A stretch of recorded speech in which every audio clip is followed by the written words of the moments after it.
Bonjour à tous, il y a un an, DS devenait une marque. Après avoir hostillé sa citadine, la DS3, voici maintenant que le constructeur français s'attaque à sa berline haut de gamme, la DS5, premier modèle à s'affranchir des chevrons.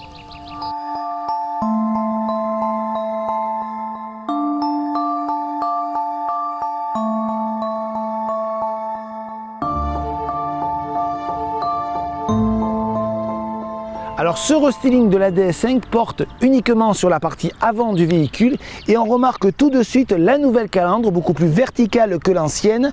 Elle s'appelle DS Wings et va se retrouver progressivement sur les autres modèles de la marque.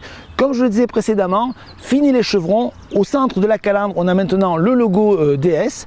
Parmi les autres nouveautés, on retrouve également des optiques qui mélangent LED et xénon, ainsi que des clignotants à défilement. On retrouve également le sabre qui était la signature visuelle de la DS5 lors de son lancement. Au global, on a affaire maintenant à un véhicule plus statutaire, mais ce n'est pas vraiment une révolution.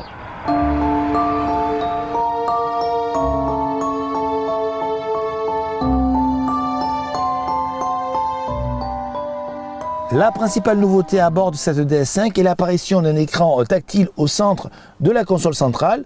La française rattrape donc son retard et cela permet surtout d'améliorer l'ergonomie. 12 boutons en moins, c'est vraiment bien.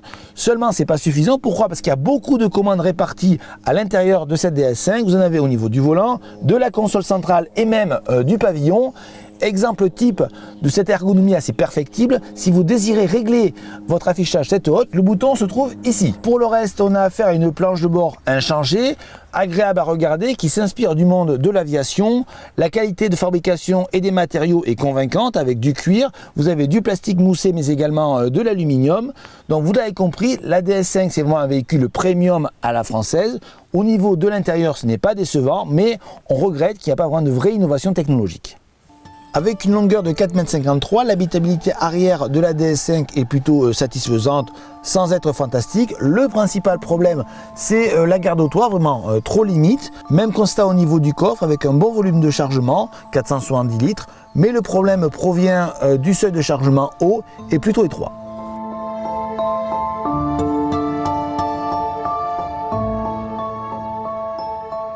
À l'occasion de son lancement en juin prochain, la DS5 restylée sera disponible avec plusieurs motorisations. Vous avez bien sûr la version hybride, diesel de 200 chevaux. Vous avez également un essence, un PureTech 165 chevaux et 3 diesels, la dernière génération de moteurs diesel du groupe PSA, les Blue HDI, disponibles en 120, 150 et 180 chevaux. Aujourd'hui, pour notre essai, on a la version intermédiaire, le 150 chevaux. Un mariage très agréable, notamment avec la boîte mécanique à 6 rapports. Il y a du couple, 370 Nm de couple qui répond à tous les régimes.